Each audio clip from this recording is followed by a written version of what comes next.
Good evening, everybody. Good evening. Tonight we're going to deal with the delicate institution called clinic. We've gone through the institution of church. Church is a sign by which you reconcile yourself with your neighbors and with God. We've gone through government. Government is the sign by which you acquire your health insurance rights and needs. And we've gone through business. Business is the sign by which you acquire those things that you need. Now we're on clinic. Clinic is the sign by which you purge yourself from your character defects. And you guys still got your program, right? You got your break. All right, we'll take another. But clinic is the science by which you clean yourself up. This science is called human and community development. Well, you can't develop a community until you develop a man, male-female man. And you can't develop a male-female man until you teach him how to clean himself up and speak the God language. See, all men that are men speak the God language. Okay? So this is called clinic.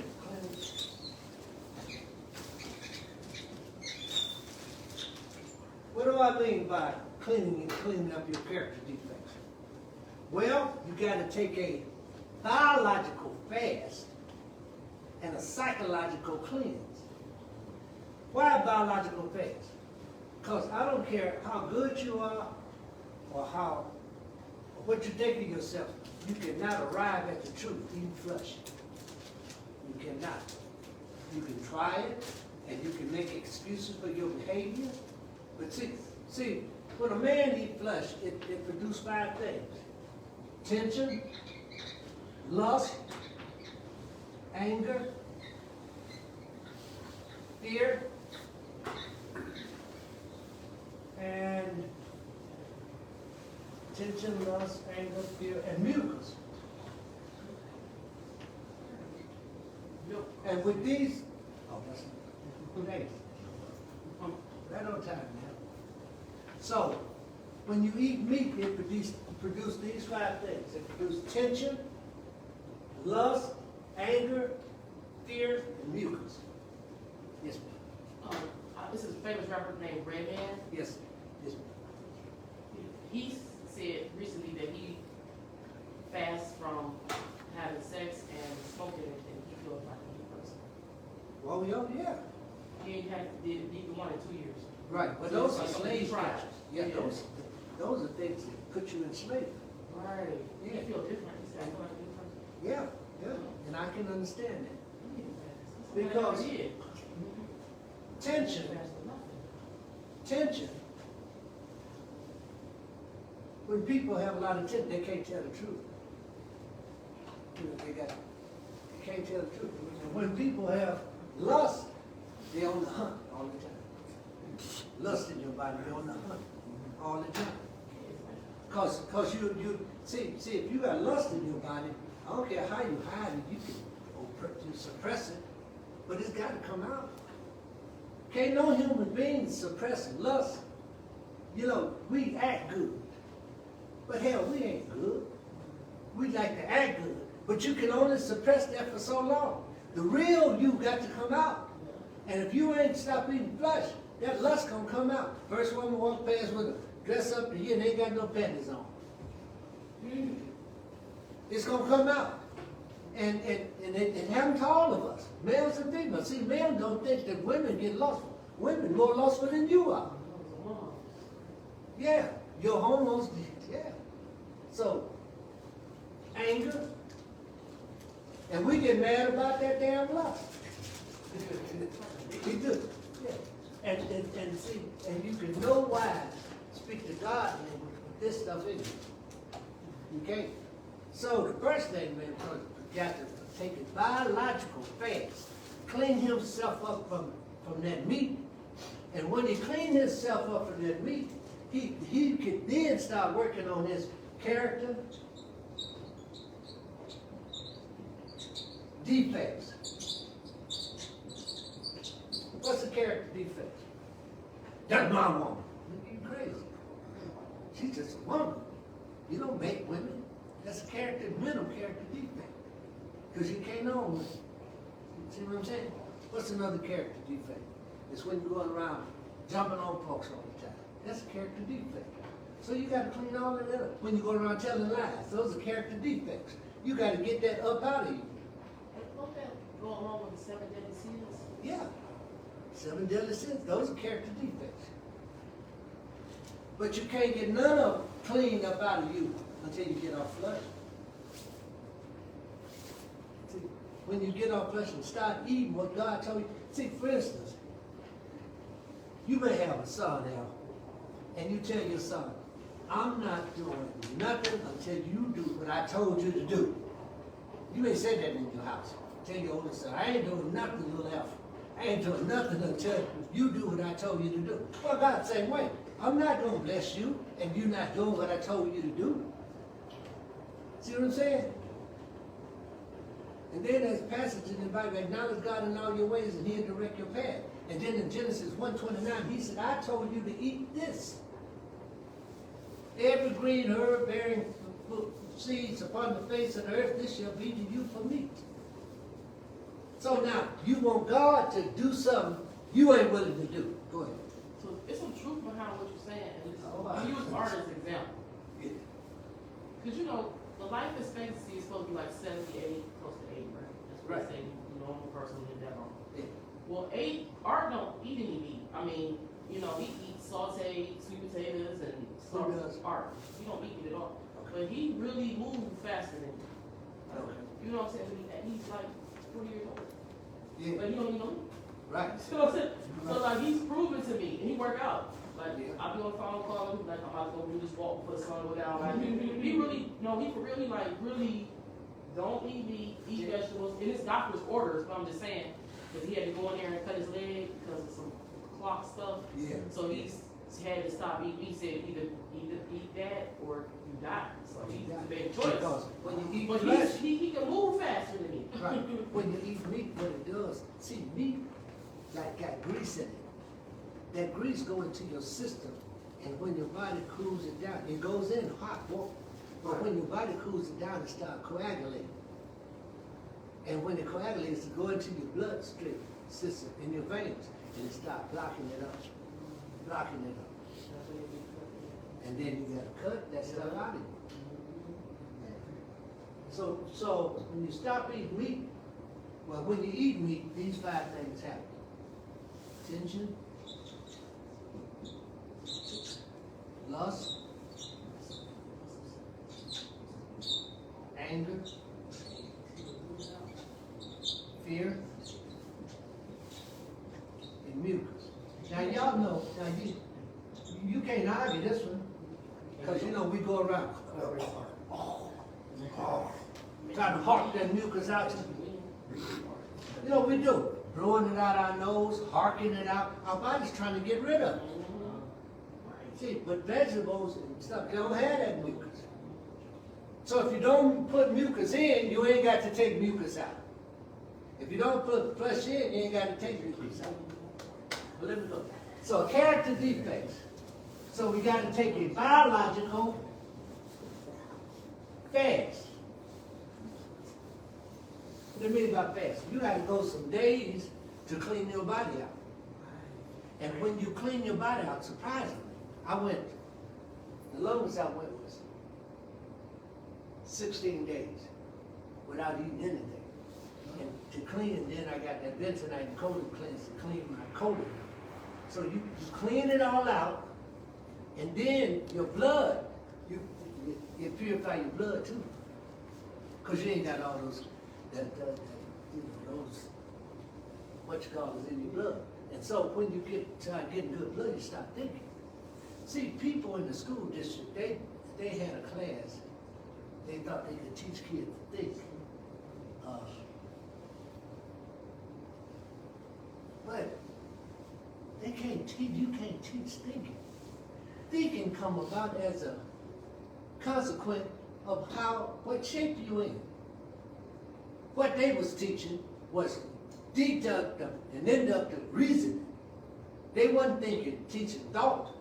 Because first of all, thought comes from God. It can only pass through to a mind who can perceive the thought. See what I'm saying? So it's the condition that you're in that allow you to think thoughts. You have been in a meeting and some people can just come up with answers and stuff, and other people can't do it if they studied it for 1,000 years. Because some people can think. See? And thought come about as a condition of you not being on flesh and you're cleaning up your character in your flesh. See?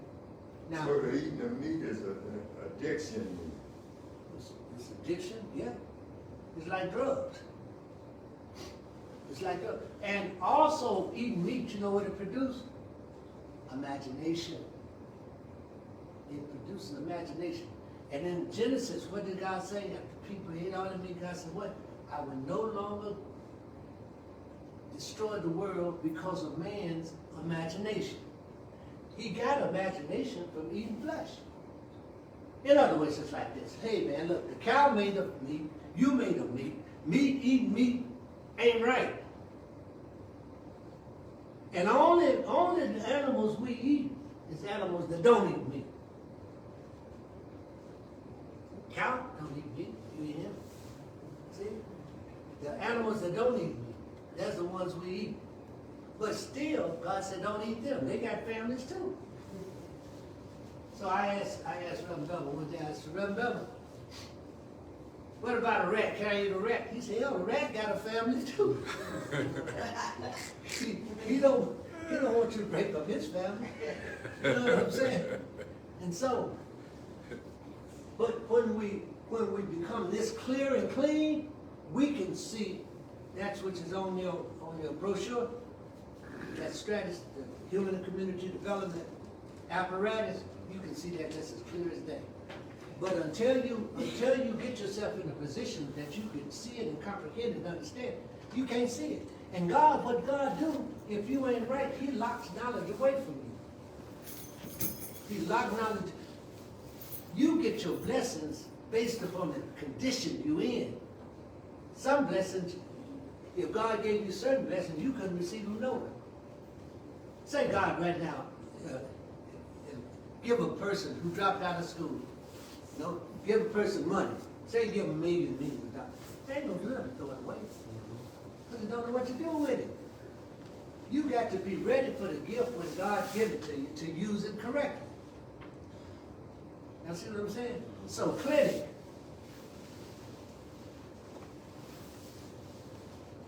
Church, government, business, clinic, home, school.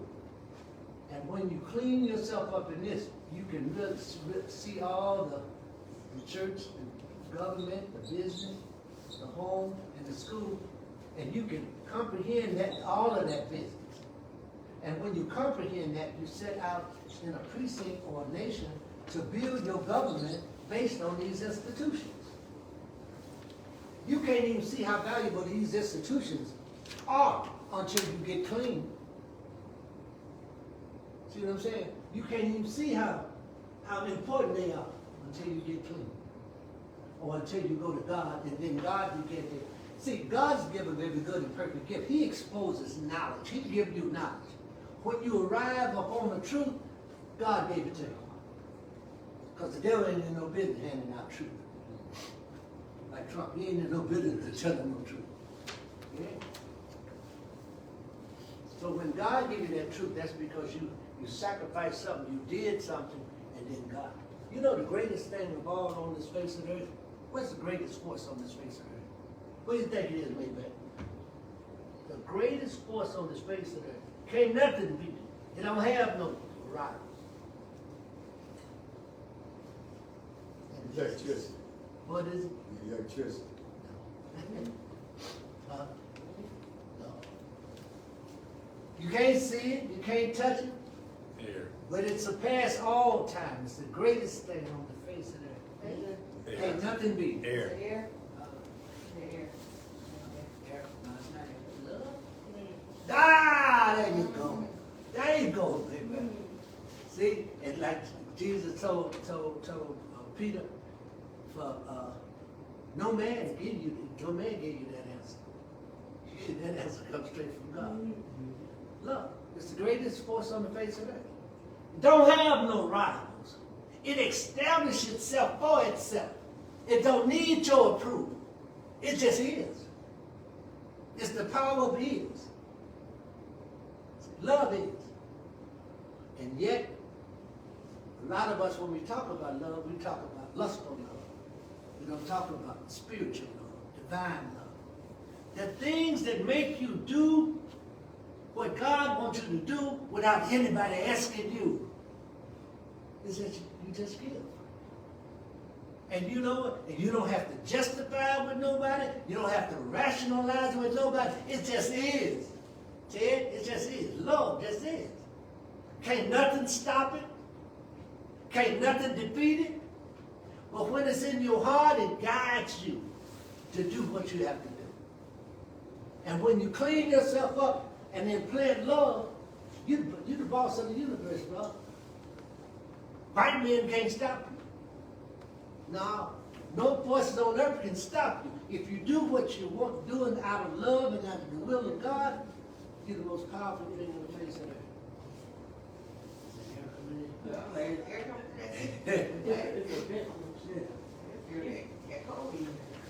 Okay.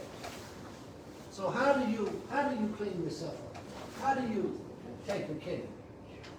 Well, first of all, you got to stop eating meat. And then when you stop eating meat, what's going to come up in you is thought. When thought come up in you, you got to act on it. And you got to act on it with truth. Then you begin to start changing.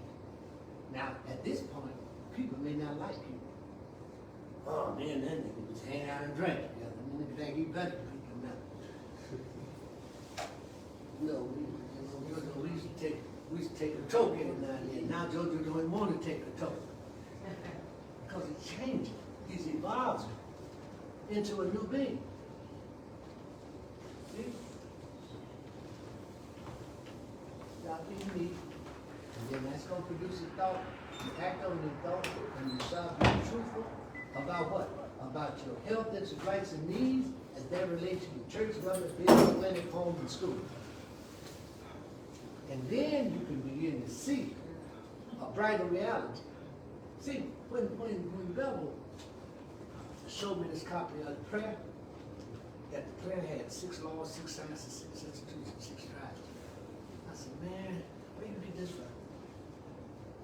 Well, Dr. King told him in a dream, so he told me. He said, and I seen the truth in it. I said, man, if this prayer is unlocked and people start doing it, it's more powerful than an atomic bomb. Because what? It's always fighting off the wrong, always establishing the right, not for my interest, but for the interest of everybody. Why? Because in my heart I have love for everybody. I don't have nothing against nobody. And everybody who come to me with something against me, I can solve it. See, we can solve it. Why? Simply by talking. See, that's why the world is crazy. You got Iran and them countries over there fighting, and they don't even know the problem that they have. They can solve just by talking and loving each other. Mm-hmm. But ain't no love in them. See? That's right. That's why they keep. And when they find out that the problem ain't who is what, and they discuss what, everybody can throw their guns down. Because that's a God equation there. Now, as I go, y'all got any questions about anything I told you, please ask me. Because I want you to be clear on all of this. Because I don't want nobody to walk up on you and ask a question and you can't answer. I want you to be able to answer. And you got to be on this question of eating meat. I'm not going to push you on it. But what I want you to do, I want you to test yourself. I want you to test yourself. Go 30 days and eat nothing but meat. Just gobble it all up. and then quit and go 30 days and don't eat nothing. And then you stand back and tell yourself how you feel, or when you felt better. See? Test yourself. I ain't asking nobody to stop just on my sake. Go eat all you can, and that's how I stopped smoking. I used to smoke cigarettes. Doctor gave me a pad one Friday. I went to see my doctor, and I put it on, and I didn't smoke all day. And I said, well, if I'm gonna see if this is real, this weekend I'm smoking everything. I bought 3 or 4 packs of cigarettes. I started smoking until it made me sick. On Monday morning, I bought a whole box of those patches. I put them on and never smoked again. Because I compared how I felt as opposed to what I felt like when I was doing it. See, this life you live in is a test. It's for you to test yourself on what is healthy, what is right. This is a test. And when you get stuck, up in here and start having problems, you just stop. Just stop. When you start having any kind of problem come up in you, stop what you're doing. Go back, fast a couple of days, so that you can have energy in your thought process, so you can think through what's causing it. And when you think through what's causing it, then you act upon it to correct it, and you're fine. You're fine. It'll change. It'll change. The stuff that we think means so much, it don't. We put so much emphasis on that which means so little, and not enough emphasis on that which means so much. See? It's like, according to this, you got to be in good shape to run a God's race. Just it's more work than track practice. I ran track, and I know I had to get up every morning, run 10, go to practice at school, then come at night and run 3 or 4 miles to stay in shape, just to run a 4:15 mile. So you have to stay in shape. And to run this thing from God, you're always in action. Why? Because evil and lies always coming against you. In this world, they try to, you see what Trump then did. Lies is at the helm of the country. And we think that's the way it's supposed to be. But it ain't. And the only way you can tell is that you back out of that world of lies and live in a world of truth, and you can see everybody else who's a liar. Don't you know, if you went outside and stepped in some dog mess, and then you come in the building, and you still smell it, first thing you do was look down at your shoe. I've been in some of that. Ain't that what you do, Ted? Mm-hmm. Look down, is it on my shoe? Right. You start looking at it. Yeah. And so it is. When you clean yourself up, you can see all manner of mess that's out there. Now, I want the people that's listening to this today, if you have questions, please, at the end of this, just text me the questions that you have about any one of the institutions I talked about. Just text them to me. And on the following week, when I do a presentation, I will try to answer the questions that you text to me. Okay? So I said you can take a biological cleanse to clean yourself of those physical habits you got. And you take a biological fast to clean yourself from those physical habits you got. But you take a psychological cleanse to clean your mind up from those mental habits you got. What Jesus said did, he said, I say unto you, even if a man just lust after a woman, you see it already. And lust takes place where? In your mind, right? I mean, you can't walk down the street and see a person lusting unless he just looking at one. So it takes place in the mind. So you got to clean your mind up, so those thoughts don't come into your mind. See, your mind is a gate. Your eyes are a gate. Your mouth is a gate. That and when stuff come into your mind, it's because you allowed it to. They was asking me, Ernie, you ain't scared of scary movies? No, I ain't scared of scary movies. Don't look at them. You know, I looked at one time called Salem Lot. I didn't want to look at no more. So I don't let that come into my mind, so I don't even think about it. Ain't you scared of the dark? No, I don't go in the dark.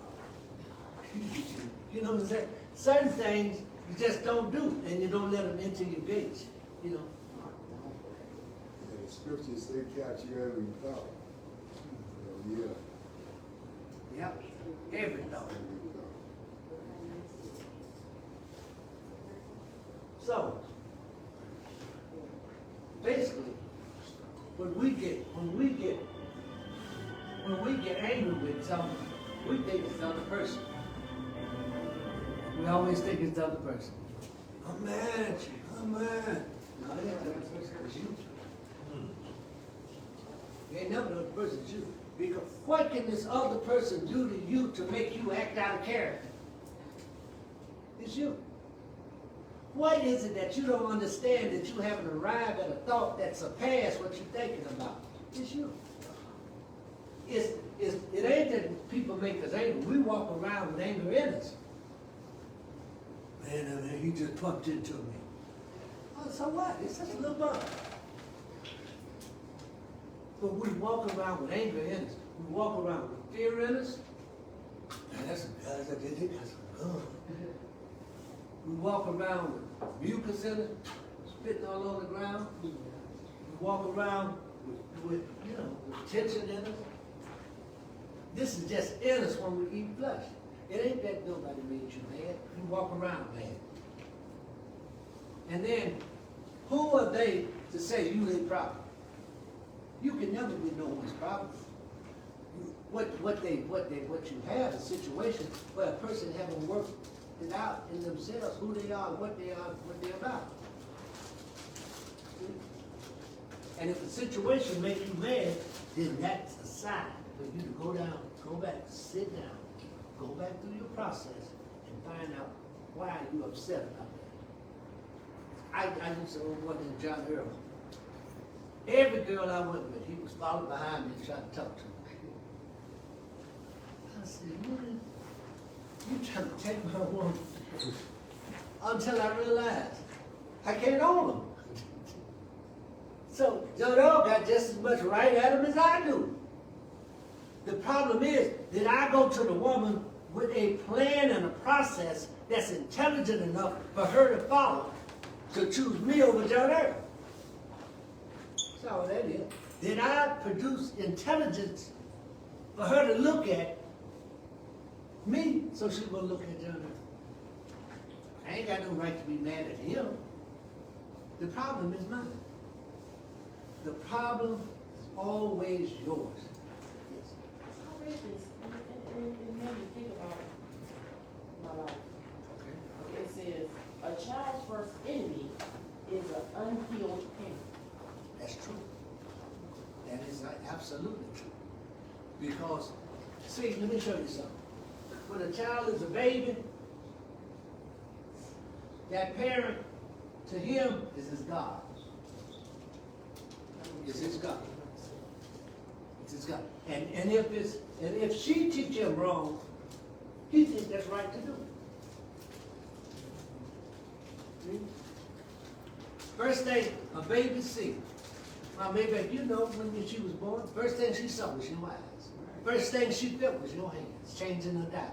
And if she taught it, if she did anything good, it's because you taught it. See what I'm saying? You was her God until she got to be 15 or 16.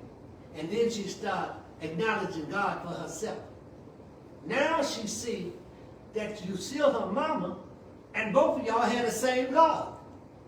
See what I'm saying? Yeah.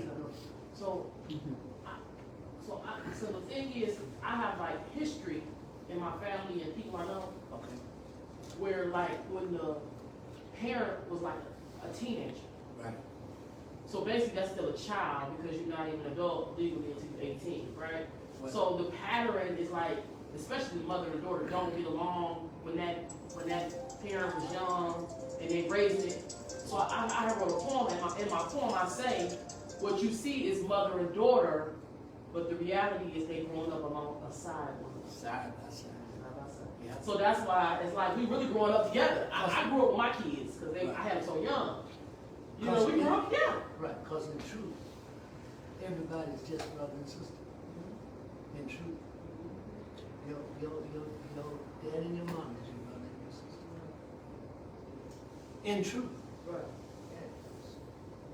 Because God is all our, when we say our Father, God is everybody's Father. So my father, my biological father is my brother. So, yeah, so that's the scenario.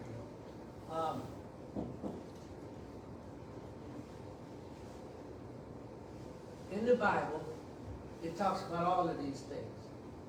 Lust, fear, anger, talk about not even use. It's all in the Bible. So we have to have a rigid schedule, or maybe read passages out of the Bible once a week. And because in all those passages, they are principle. And it says, man must live by every word that proceeds from the mouth of God. Well, those words are principles. So when you're standing on God's word, you're standing on his principle. Mm-hmm. See? What is the principle? Jay, give me a principle, one of God's principles. Love thy God with all thy heart, thy soul, and mind. Yes, sir. Love thy neighbor as yourself. Yes, sir. That's a principle. And you know when you're doing that. You driving down the street cussing at the lady next door, you know when you're doing that. See what I'm saying? Understand everybody make mistakes, but you forgive everybody on earth but her. She's a clueless. You understand? We got it. And then, but the forgiveness that we give others is the same forgiveness God give us. And see, that's the beauty about it. God, when he made man, he made him to obey two laws. One law is that he'll reap what he sows. The other law is that the wages of sin equals his death. All right.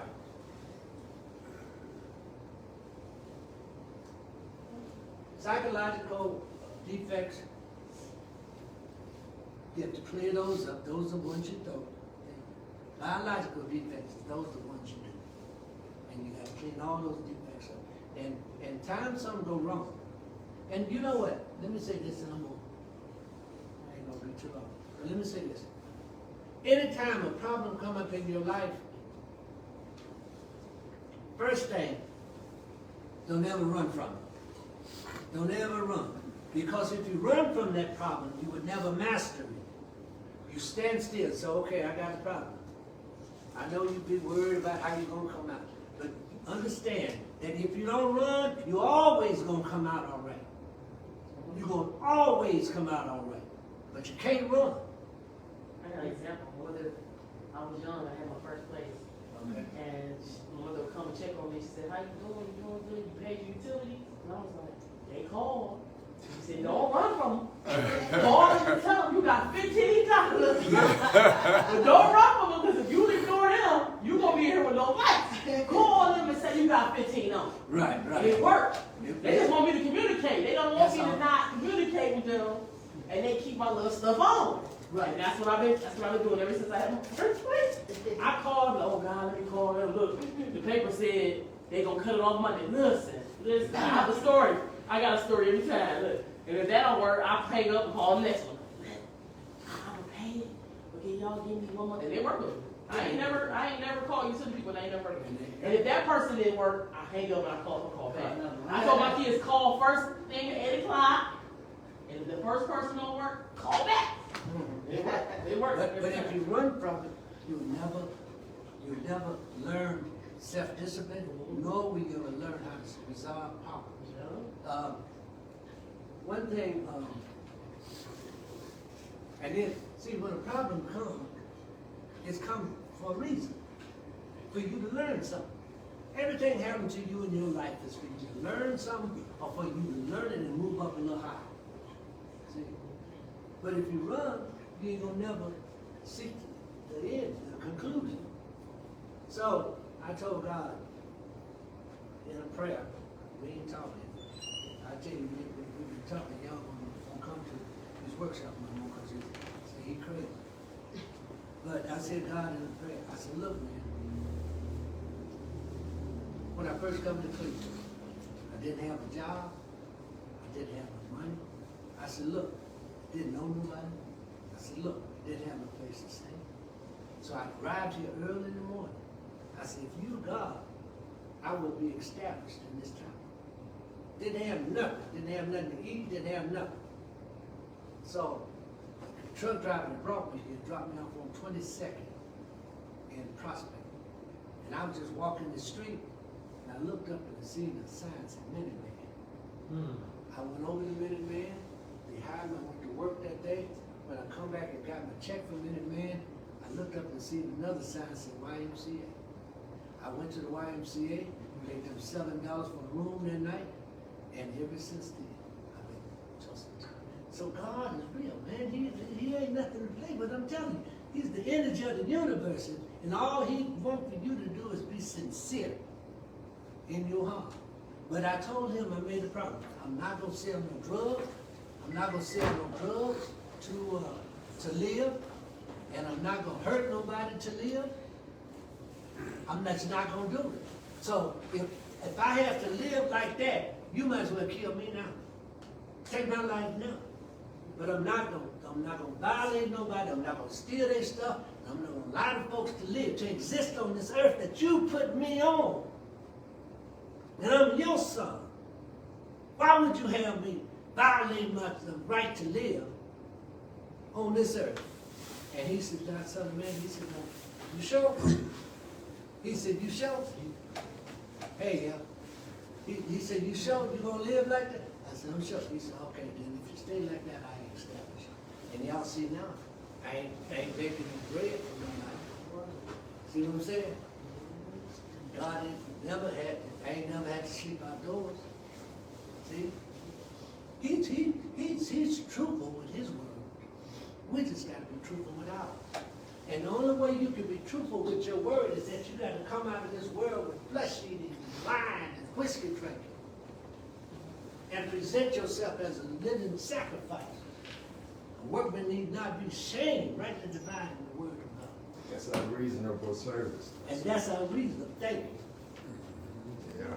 And that's our reasonable service. And we working on it, ain't we? We all working on it. That's why I like Yeah, you. we working on it. You always give me a second. But until we clean ourselves up, you will no wise get the information that you need to solve problems while you're eating these animal flesh. God ain't gonna give it to you.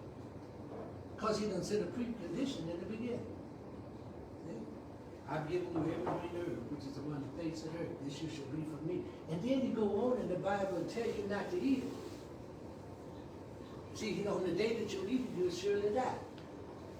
Because he put three things in there, and I'm going to quit on this. He put three things in the garden. He put flesh, he put plants, and he put thought. And the tree in the middle of the garden was the tree of thought. And the tree with the knowledge of the good and evil was flesh. And the tree that was pleasant to the sight and good for food was plants. And he said, now, on the day that you eat the tree with the flesh of good and thought was good and evil, he said, you surely die. And I'm going to become president.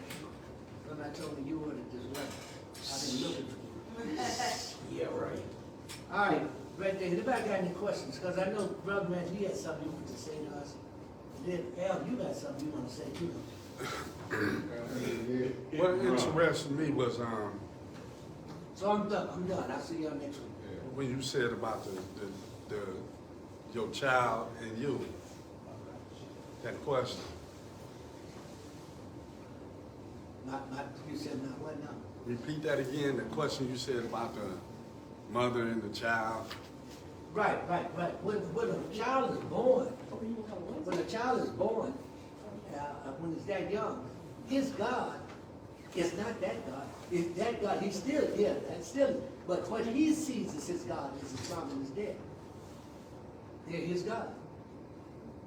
They're the one giving him instructions, they're the one feeding him, they're the one changing him, they're the ones taking care of him. His mom and daddy, at that age, is his God. But now when he gets a little older, 12, 13, and 14, then he'd switch off. Now he perceives the universal God as his God. Because you know how he do that? Because he hear his mama praying. You ever snuck up on your mom and she be praying? And she be praying, oh God, oh God. So the baby know the mama ain't talking about herself. The baby know that the mama got a God that she's praying to. So then he do the switch. But early, 3, 4, 5, his mom and daddy is his God. Okay, is that kind of answer? Because his mom and daddy got to teach him the right way to go. Any other questions? Yes, Well, I guess I just want go ahead. to interject something Go ahead. to help amplify what's going on with the children today. Yes, sir. You recall Earth, Wind, and Fire, the way of the world? Way of the world. And in that verse, there's a verse in there where it says, a child is born with a heart of gold. The way of the world makes his heart so cold. So the point is, when a child is born, they're looking for a sense of direction. Yep. Okay, so if that sense of direction is not taught in its natural form, and that's, the teaching love instead of hate, peace instead of war, Yes, sir. ignorance instead wisdom instead of ignorance, unity instead of division. See, if a child is not taught that coming up, they have no reference to make good judgments. And see, a whole lot of problems too are the parents does not have that intelligence to be able to teach them this story about life. See, and I've referred it before.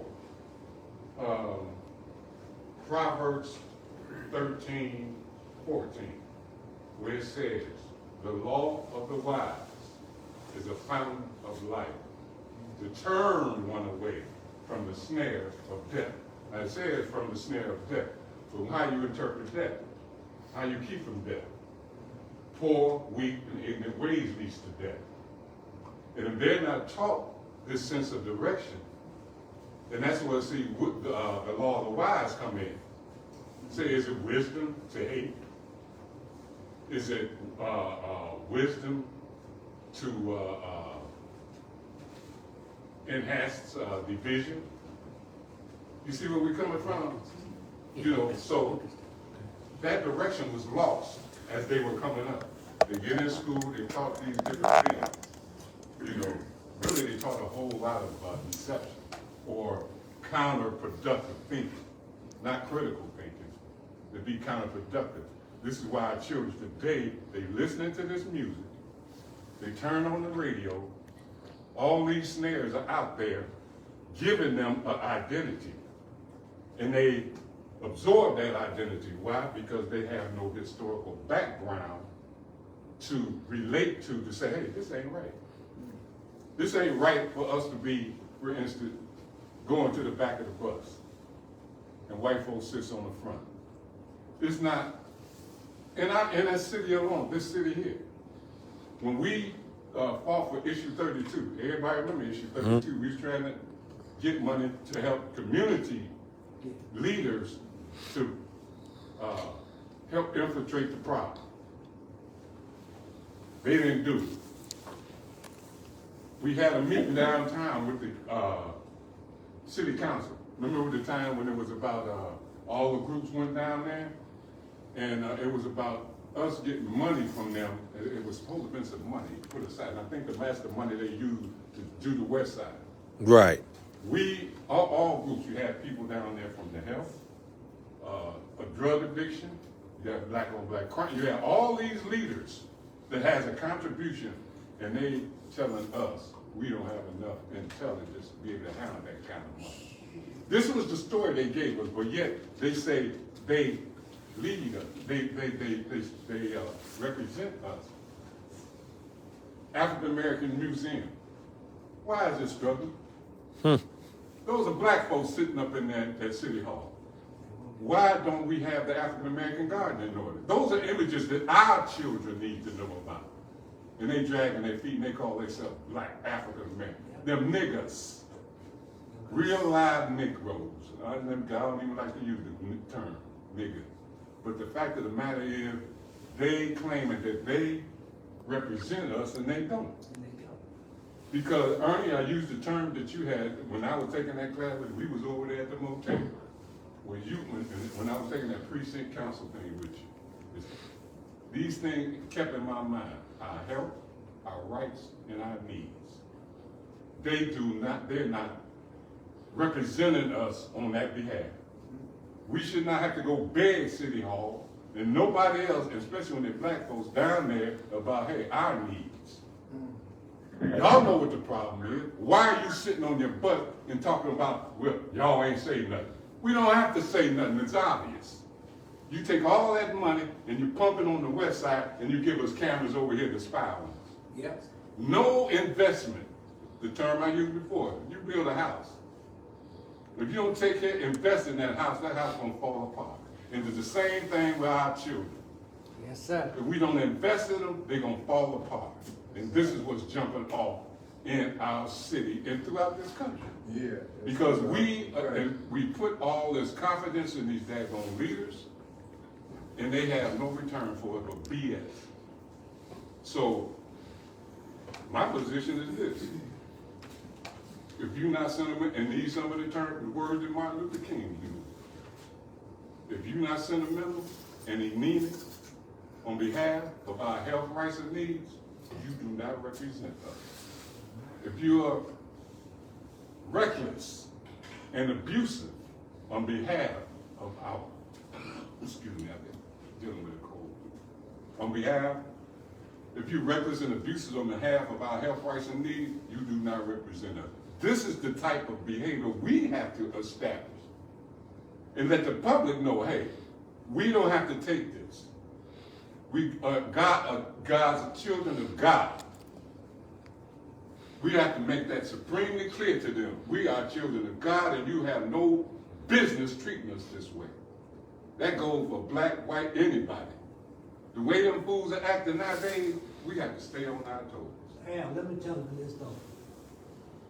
You gonna keep acting like that as long as you got this in you. You get this out of you, you can stand tall like a man.